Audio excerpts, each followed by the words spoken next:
அதாவது சப்பாத்தி மாவுக்கு பிசைகிற மாதிரி கொஞ்சம் கொஞ்சமாக தண்ணி விட்டு, அந்த மாவு எவ்வளோ போடுறீங்களோ அதுக்கேற்ற மாதிரி கொஞ்சம் கொஞ்சமாக தண்ணி விட்டு பிணைஞ்சிக்கணும். வேறு எதுவுமே நம்ம சேர்க்க வேண்டாம். இது 4 விரலில் தான் பிணையணும். ரொம்ப அழுத்திலாம் பிணையக்கூடாது. 4 விரலை வச்சு விரல்களாலேயே வந்து அதை நல்லா பிணையணும். அது மிக்ஸ் பண்ணிகிட்டே இருந்தோம்னா அது நல்லா அப்படியே உருண்டு வரும். அது கையில் ஒரு கட்டத்தில் வந்து கையில் ஒட்டாத அளவுக்கு வந்துடும். இது பார்த்திங்களா, கொஞ்சம் கூட கையில் ஒட்டவே இல்லை. அந்த அளவுக்கு நல்லா கரெக்டாக பிணைஞ்சிடணும். அதுலேருந்து ஒரு எண்ணெய் மாதிரி ஒரு ஃபீல் இருக்கும் நம்ம கையில். இந்த மாதிரி கையில் ஒட்டவே கூடாது. இது பண்ணால் அந்த மாதிரி இருக்கணும். இந்த பதத்துக்கு நீங்கள் நல்லா பிணைஞ்சிக்கலாம். இந்த 4 விரலால் மிக்ஸ் பண்ணிவிட்டு ஒரு 15 மினிட்ஸ், இந்த அளவு சாஃப்ட்னஸ் இருந்தால் போதும், ஒரு 15 மினிட்ஸ் ஊற வச்சுக்கலாம். அது 15 மினிட்ஸ் ஊறிடுச்சு. நம்ம தேவைன்னா நெய் தொட்டு நம்ம அதை உருட்டிக்கலாம் கையில். ஓகேங்களா? தேவையான அளவு கொஞ்சம் கொஞ்சமாக மாவு எடுத்துக்கோங்க, காயக்கூடாது மாவு.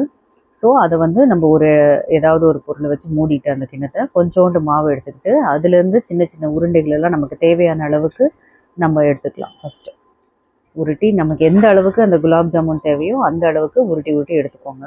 ஜஸ்ட் ஒரு ரஃப்பாக உருட்டிக்கோங்க. இந்த மாதிரி தேவையான அளவுக்கு வச்சுக்கோங்க.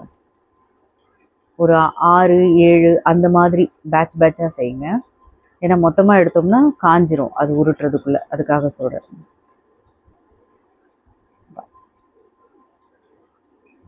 இந்த மாதிரி பிரிச்சுக்கிட்டு இப்போது 4 விரலால் தான் அழுத்தணும்.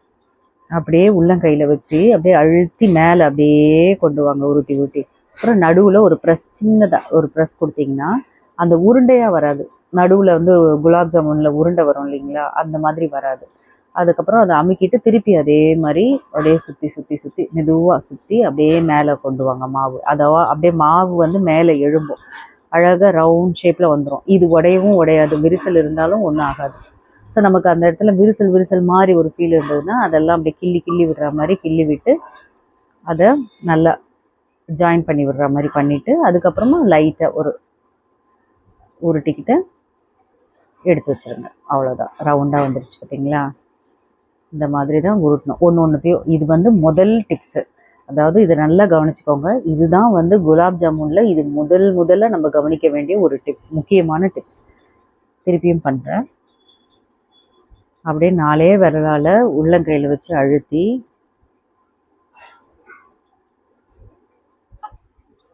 அதே மாதிரி 4 விரலால் பண்ணி நடுவில் கட்டை விரலால் ஒரு சின்னதாக ஒரு ப்ரெஸ் கொடுத்துட்டு அதுக்கப்புறமா மறுபடியும் மெதுவாக அப்படியே எடுத்து அதை உருட்டிக்கிட்டே மேலே அப்படியே தூக்கிட்டு வரணும். அந்த மாவு அப்படியே அதுவே மேலே எழும்பும். பார்த்தீங்களா? கை எப்படி ஷைனிங்காக இருக்குது பாருங்கள். நான் எதுவுமே எண்ணெய் எதுவுமே போடலை, அதுலேயே இருக்குது. ஸோ கரெக்டாக வந்துருச்சு. இதில் ஏதாவது நமக்கு அந்த கோடுங்க விரிசல்கள் தெரிஞ்சதுன்னா அதை கிள்ளி விட்ட மாதிரி விட்டுட்டு நல்லா உருட்டி ஷேப்பு கொண்டு வந்துட்டு வச்சிடணும். இதே மாதிரி ஒவ்வொரு உருண்டைகளாக எல்லாத்தையும் உருட்டி வச்சுக்கோங்க. அப்புறம் ஒரு பாத்திரத்தில் 1 கிளாஸ் சர்க்கரைக்கு 2 கிளாஸ் தண்ணி ஊற்றலாம். அதாவது 1 டம்ளர் சர்க்கரைக்கு 2 டம்ளர் தண்ணி.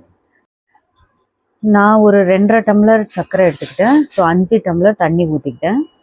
ஊற்றிட்டு நல்லா அடுப்பில் வச்சு அப்படியே வந்து மிக்ஸ் பண்ணிகிட்டே இருந்துக்கிட்டு அது நல்லா கொதித்து வர வரைக்கும் வெயிட் பண்ணணும். நமக்கு இதுக்கு கம்பி பதம்லாம் தேவையில்லை, ஒரு பிசுபிசுப்பு தன்மை இருந்தால் போதும். அதுவும் லைட்டாக ஒரு பிசுபிசுப்பு தன்மை இருந்தால் போதும். அந்த அளவு வரைக்கும் கொதிக்க விடலாம்.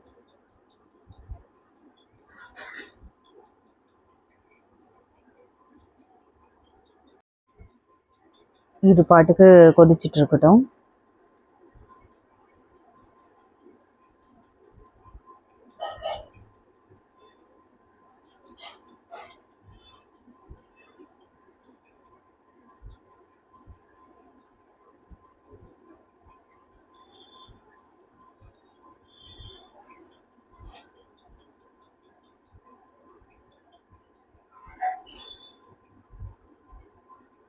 நான் இந்த மெஷரிங் கப்பில் தான் சர்க்கரை எடுத்தேன்.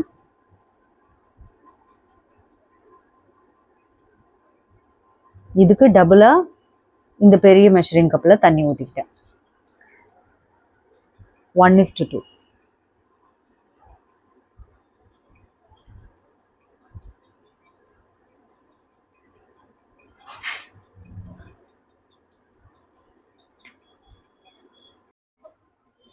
இது ஒரு பக்கம் அப்படி இருக்கட்டும். கடாயில் எண்ணெயை ஊற்றிட்டு அதுக்கப்புறம் உருண்டைகளை பொரிச்சு எடுக்க போகிறோம். இப்போ ரொம்ப கவனிக்க வேண்டிய ஒரு முக்கியமான டிப்ஸ் என்னென்னா, உருண்டைகளை போட்டதும், அதாவது உருண்டைகளை போடுறதுக்கு முன்னாடி அதனுடைய ஹீட்டு வந்து மீடியம் ஹீட்டில் இருக்கணும். அதுக்கேற்ற மாதிரி சூடு பண்ணிக்கோங்க எண்ணெயை. அதுக்கப்புறமா நான் ஒரு 10 11 அப்படி போட்டு பேட்சாக நான் பொரிச்சு எடுத்தேன். இதை போட்டதும் நீங்கள் கைவிடாமல் அதை சுற்றி கிளறணும். ஏன்னா அது தீஞ்சு போகிறதுக்கான வாய்ப்புகள் இருக்குது. எல்லா இடத்துலையுமே ஈவனாக அது கலர் சேஞ்ச் ஆகிறதுக்கும் வேகிறதுக்கும் அதுக்கு வாய்ப்பு கொடுக்கணும். ஸோ அதனால் அதை கைவிடாமல் அதை நம்ம சுற்றி கிளறிக்கிட்டே இருக்கணும். இது ரொம்ப முக்கியமான டிப்ஸ். இந்த இடத்துலையும் நம்ம மிஸ்டேக் பண்ணக்கூடாது. இதை நல்லா அது வரைக்கும் அது பொரியிற வரைக்கும் நல்லா பண்ணணும். அதனுடைய சைஸ் கொஞ்சம் எழும்பி வரும். அதுதான் பதம். அது மாதிரி நமக்கு தேவையான கலர் வர வரைக்கும், நல்லா பொன்னிறமாக வர வரைக்கும் பொரிச்சு எடுத்துக்கலாம்.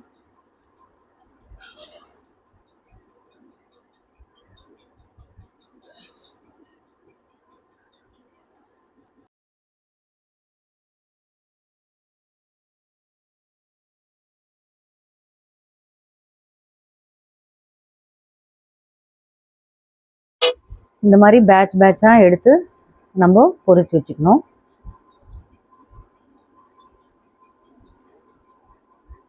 அடுத்த பேட்ச் போடுறேன். இதுவும் நம்மளுக்கு தேவையான கலரில் வந்ததுக்கப்புறம் அதை நம்ம எடுத்துக்கலாம். போட்டதும் அதை அப்படியே ஸ்பூனால் துழாவி கொடுத்துக்கிட்டே இருங்க. கைவிடாமல் கிண்டணும்.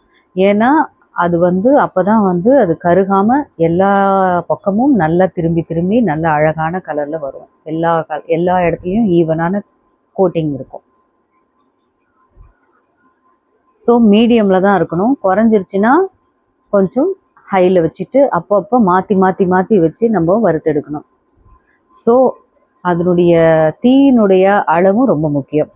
இடையில ஏலக்காய் போட போகிறோம் அந்த பாகில் போடுறதுக்காக.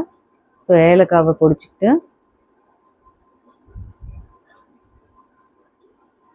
நல்லா தூளாக ஆக்கிட்டு நம்ம அந்த பாகில் கொட்டிடலாம். அதாவது பாகு பிசுபிசுப்பு தன்மை மட்டும் இருந்தால் போதும். நமக்கு ரொம்ப பிசுபிசுப்பாகவும் இருக்க வேண்டாம், கம்பி பதமும் வேண்டாம். ஜஸ்ட் பிசுபிசுப்பு லைட்டாக நம்ம ஃபீல் பண்ணால் போதும். அந்த அளவுக்கு வந்ததும் ஏலக்காவை போட்டுட்டு அதுக்கப்புறமா இந்த பொரிச்சு வச்சுருக்கு அது ஸ்டவ் ஆஃப் பண்ணிடணும். கொஞ்சம் அந்த கொதிப்பெல்லாம் அடங்கினதுக்கு அப்புறமா நம்ம பொரிச்சு வச்ச உருண்டைகளை அதில் போட்டுக்கலாம்.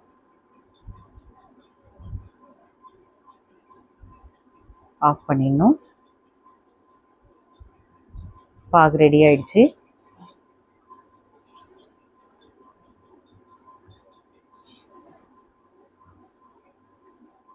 ஆஃப் பண்ணிவிட்டு இதெல்லாம் பொரிச்சு வச்சது நம்ம இப்போ அதில் கொஞ்சம் கொஞ்சமாக சேர்க்க போகிறோம். இதில் அந்த கோடு மாதிரி இருந்தால் அதெல்லாம் சரியாயிடும். அதெல்லாம் விரிசல் விடாது பாகில் போடும்போது. அந்த அளவுக்கு நம்ம நிறைய டிப்ஸ் எல்லாம் யூஸ் பண்ணி நம்ம பண்ணியிருக்கோம், டெக்னிக்ஸ் எல்லாம். ஸோ ஓரளவுக்கு சூடு கொஞ்சம் குறைஞ்சதும் நம்ம அந்த உருண்டைகளெல்லாம் அதில் கொட்டிட்டு மூடிடாதீங்க, அப்படியே திறந்தே வச்சுருங்க. அப்படியே 20 மினிட்ஸ் விட்டுடணும். அதுக்கப்புறமா 20 மினிட்ஸ் கழித்து பார்த்தா குலாப் ஜாமுன் ரெடி ஆகிடும். எவ்வளோ சாஃப்டாக இருக்குது பார்த்தீங்களா?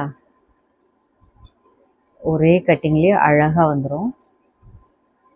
இன்னும் ஊற ஊற இன்னும் சாஃப்டாக இருக்கும். ஈவன் மறுநாள் கூட அது உடையாமல் அப்படியே முழுசாகவே இருக்கும். இந்த மாதிரி குலாப் ஜாமுன் சாப்பிட்டு பாருங்கள், ரொம்ப சூப்பராக இருக்கும். என்ஜாய் பண்ணுங்கள். பிடிச்சிருந்தா இந்த வீடியோவை லைக் பண்ணுங்கள், ஷேர் பண்ணுங்கள், சப்ஸ்கிரைப் பண்ணுங்கள், சப்போர்ட் கொடுங்க. இன்னும் நிறைய வீடியோஸ் போஸ்ட் பண்ணுறதுக்கு எனக்கு பூஸ்டிங்காக இருக்கும். Thank you so much.